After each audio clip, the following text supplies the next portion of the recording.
Hello everyone and welcome to my channel YNR Trends. I hope everyone is having a wonderful day. Before we begin, please hit the subscribe button and give this video a thumbs up. This is not an official screenplay or episode of The Young and the Restless. Rather, it is a fan-generated fictional plot. Audra never imagined that one night would make all the difference. The storm raging inside her chest appeared to be echoed by the sound of the wind banging against the window pane. Everything had been peaceful, stable, and under control for a while. While Noah had been in the kitchen making himself another cup of coffee and whistling a half-forgotten tune under his breath, she had been sitting on the sofa, watching her daughter play with a plush bunny on the rug. In their hectic lives, it was a rare moment of calm, a shaky serenity that seemed almost too good to be true. Perhaps Audra had known in her heart that it wouldn't last. It didn't. Not in the city of Genoa. In their universe, no. The moment struck like a bolt of lightning. Not just any cry, but the kind that made Audra's arms stand on end, had been spoken by her kid. A shrill, panting, frightened scream. Time seemed to collapse in on itself as Audra's heart suddenly seized. Before the sound had really registered in her head, she dropped the magazine she was holding and ran across the room. When Noah saw the horror on her face, he paled and emerged in the doorway. Their daughter's breathing was faint. Her little face contorted in agony, and she was gripping her tummy. At her side, the bunny lay forgotten, a silent observer of the horror that had only just started to materialize. While brushing a moist lock of hair off her daughter's forehead, Audra knelt next to her, her hands shaking wildly. "What's wrong, baby?" she whispered. "Sweetheart, talk to mommy." But all she got in return was a feeble cry and a painful grasp of Audra's hand. Noah hurried over and said, "We have to get her to the hospital," in a shaking but firm voice that Audra couldn't bring herself to speak. Right now. After that, the world became hazy. Audra couldn't recall how she managed to get the automobile keys and exit the vehicle. She couldn't recall locking it after leaving. She simply remembered flashes, not the drive itself. The way Noah drove like a man possessed while holding her hand. A child's erratic breathing noise coming from the back seat. The red digits on the dashboard clock were glowing. A lifetime was stretched into every second. The sterile brilliance of the lights struck Audra like a slap when they rushed inside the emergency room of Memorial Hospital Genoa City. They were surrounded by nurses who removed the young girl from her arms and put her on a gurney. A nurse held up a firm hand as Audra attempted to follow. She replied softly, "We need space to work." But it seemed as if she were speaking in a fog.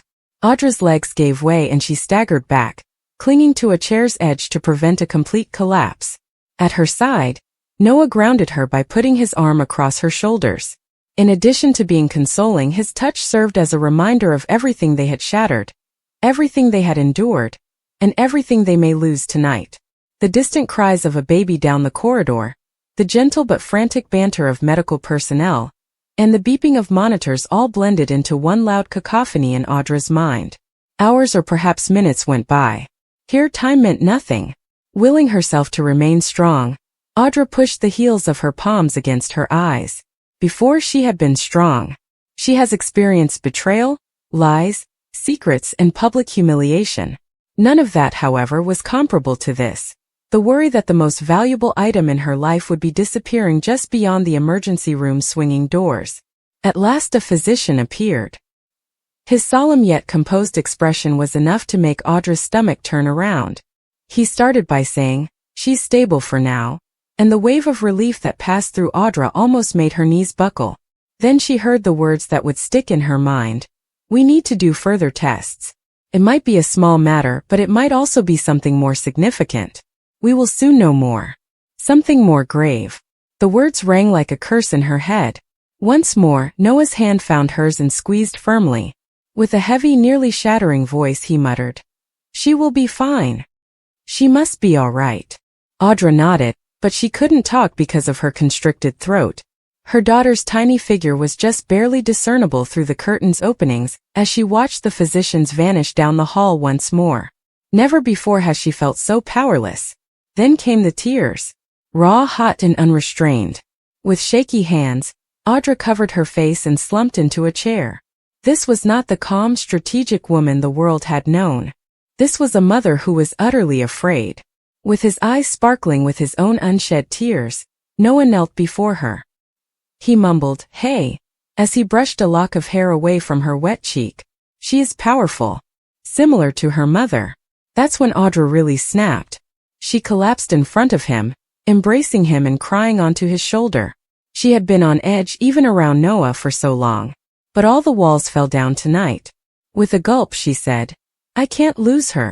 Noah, I can't." With ferocity and desperation he said, "You won't. We won't." In that waiting room they held each other, two souls bonded by love, fear, and a history that would not let them go. The world outside continued while the fluorescent lights hummed overhead, but to them, everything shrank to that clean hallway and the little girl struggling across from it. The nurse had a nicer voice and a softer face when she returned. She whispered, "She's asking for you." And Audra hurried down the hall without even waiting for her permission. She almost fell apart again when she saw her daughter lying in the hospital bed. Monitors beeped regularly at the child's side. Her complexion was pale, and N4 was inserted into her little arm. However, she had wide eyes, and when they discovered Audra, they were filled with trust, which is both pure and delicate. "Mom," she muttered. Audra hurried over to hold her small hand in both of hers. "Baby, I'm here. Mommy is present." Standing silently at the foot of the bed, Noah's presence served as a steadfast anchor during the storm. Every statement seemed like a stone falling into a calm pond when the doctor returned with the test results. Although it wasn't the worst news, it wasn't easy either. Treatments, safety measures, and restless nights were in store. However, her daughter would be all right. Audra felt lightheaded from the rush of relief that rushed over her. She pressed her face to her daughter's hand while leaning against the bed's side. Noah's hand settled firmly and comfortingly on her shoulder. All of the commotion vanished as soon as their eyes locked. This had nothing to do with the past. It had nothing to do with their errors. It has to do with their family. The room became silent as the hours went by, except for the monitor's steady beeping. Audra remained still while the nurses changed her medication and the physicians arrived and went. She spoke promises she meant to keep while remaining by her daughter's side. They would return to the park, she vowed. She promised laughter and goodnight stories, as well as a future in which this evening would only exist in the past. With a look of tiredness on his face, Noah finally took a seat next to her. There was an unspoken understanding between them, but they hadn't talked much after the initial terror had passed. Something had changed this evening. In the quiet places they both tried to avoid, it had revealed the truth. They still loved this child more than anything else, and perhaps, just possibly, they still loved each other. The nurse smiled warmly as she entered again. "She's reacting nicely. If you both want to, you can stay with her tonight." Audra nodded while softly rearranging her daughter's hair. "We're not leaving here." Dawn bled into the hours. Outside the hospital windows, the world changed from black to gray to gold as the sun rose, filling the chamber with a gentle glow. Audra sat there, taking in every breath as she watched her daughter's chest rise and fall. With his jacket slung over the back of the chair, Noah was half asleep as he rested against the wall. He opened his eyes once and saw her looking at him. He whispered, "You never closed your eyes." "I was unable to," she muttered. "I had to see that she was breathing." Pulling up the chair beside her once more, Noah crossed the room. "She's tough," he remarked quietly. "She has your rage." The voice was still raw and frail, but Audra nearly laughed. "Your heart belongs to her." They listened to the quietness as they sat for a long time. The distant hum of equipment, the quiet chirp of monitors, and the occasional footfall in the hallway all contributed to the hospital's peculiar rhythm. And a constant pulse of hope beneath it all. Audra reflected on all the events that had brought them to this point, including the tense arguments, the reconciliations, and the convoluted romance that had never truly come to an end. She had devoted a great deal of time to erecting barriers, telling herself that she was independent, and that showing weakness was a sign of weakness. But the hardest, most obvious reality had been revealed to her tonight. Love was not a sign of weakness. When the world tried to take everything away, it was what kept you alive. Audra's heart grew painfully large when her daughter woke up and opened her eyes wide for the first time since they had arrived. She bent over and planted a kiss on the child's forehead. "Hey," she said. "My brave girl. I was afraid of you." With her voice still weak, the young girl muttered, "I'm sorry, Mommy." "No, Audra blurted out, her eyes starting to flood up once more. You never need to apologize. You're flawless. You're secure. With his voice catching, Noah stroked the hair from his daughter's face. Kiddo, you really worried us. The girl gave a drowsy blink. Can we return home? Very soon, Audra pledged. First, the physicians want to make sure you're feeling better. A little shaky smile pulled at the corners of the girl's mouth for the first time in what seemed like an eternity. Audra felt enough love to make her chest hurt. Friends who had heard what had happened and were worried from Genoa City started to show there later that morning. Audra was unaffected by the whispers in the corridor, which were the typical combination of gossip and anxiety that accompanied their culture. She was too preoccupied with the tiny hand in hers, its warmth, its miracle. Noah managed the guests, providing brief, composed updates. Occasionally, his gaze would meet Audra's, and during that silent conversation, they expressed everything that words could not.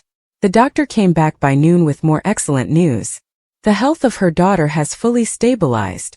She was going to fully recover, although she would require some follow-up appointments. Audra released a breath she didn't realize she had been holding since the previous evening, when those words finally took hold. For an instant, the years that had passed between them vanished as she gazed at Noah. We're fortunate, she muttered. Yes, he murmured quietly. More than we are worthy of.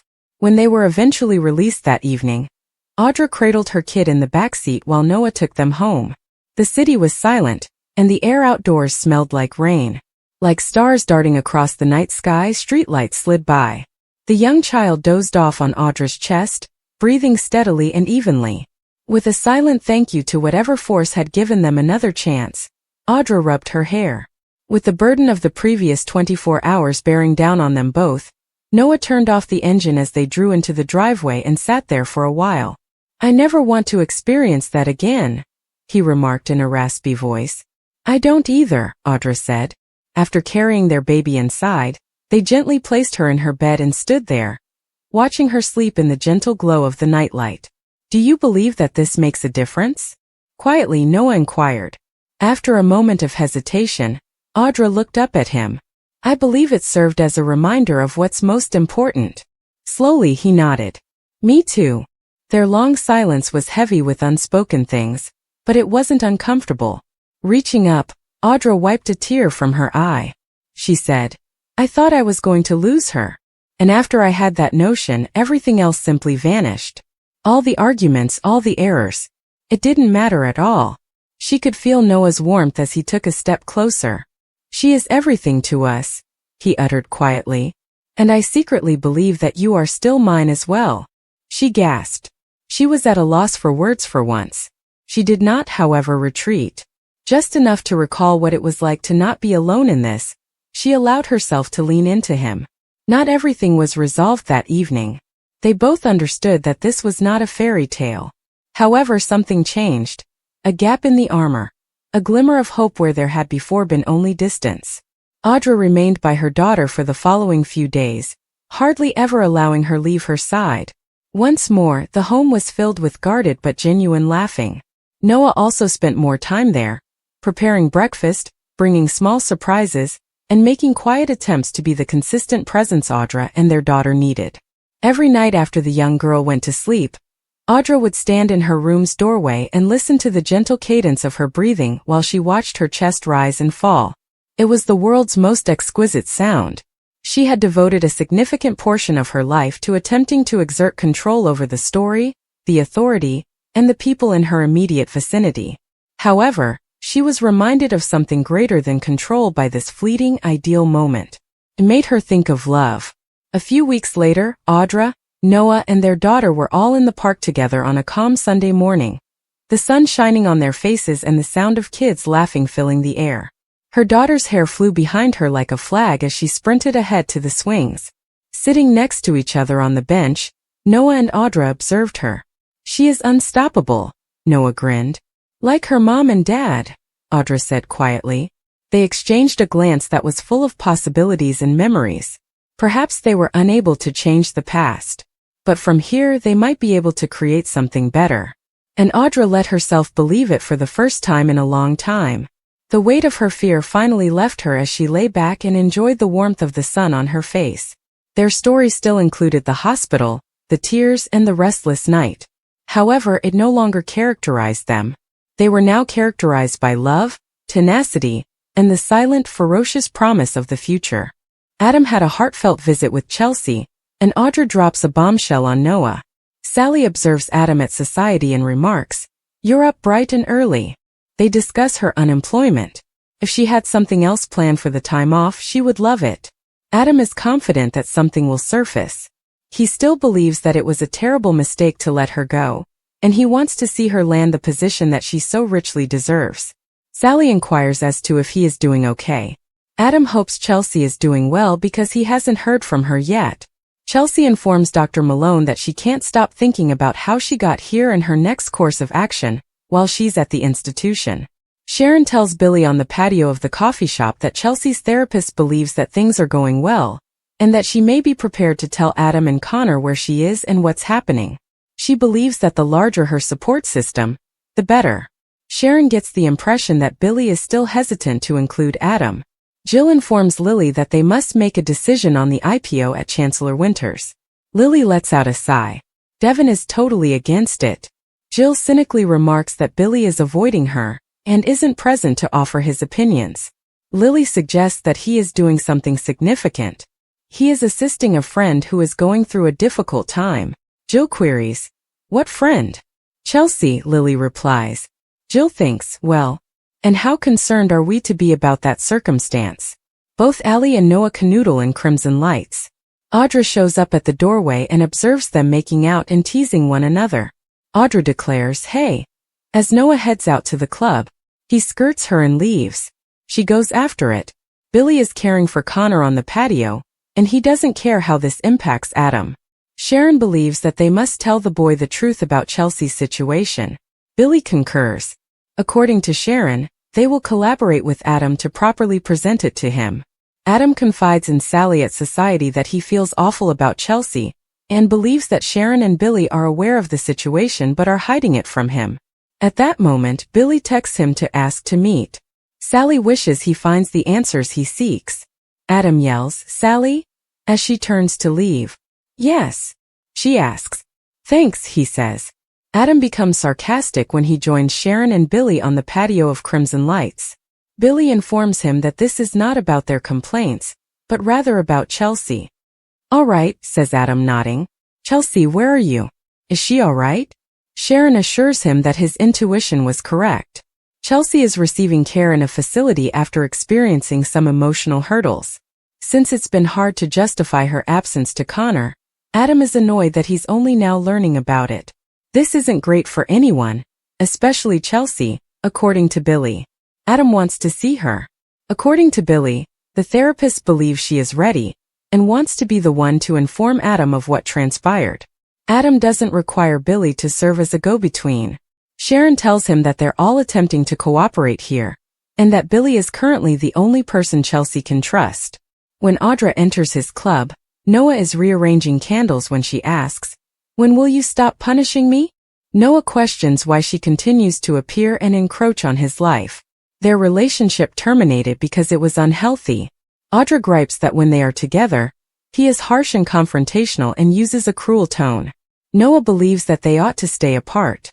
Regarding his connection with Allie, Audra observes that he doesn't appear to be genuinely thrilled or ecstatic. "You're simply there." "Don't do that," says Noah. "Will you just tell me what you want?" he yells. "I'm content now, Audra, and I don't want to continue doing this with you." Lily tells Jill at Chancellor that Billy has made Chelsea his mission. Jill wants to talk about the IPO and is unsure of the appropriate course of action in light of Nate's terrible predicament and Billy's wise resignation. There must be no hint of instability about them. Lily told him to go because of this. Billy arrives and tells his mother that he has been busy and apologizes for not answering her calls. Jill chastises him for leaving Lily and the business without cause. Billy responds that Lily is aware of his motivations. Lily walks away from them to chat. "I want to know what the hell is going on with you." Sally acknowledges that her introduction was awkward. Jill exclaims that Sally is just as brash as she was made to feel. "Tell me how it happened," she asks the redhead. As it happens, Jill is curious about how Sally managed to stay at Newman Media for so long. Sally smiles. One of her biggest achievements, in her opinion, was working there. As you should, says Jill, nodding. She has time to talk, Jill thinks. Sally certainly does.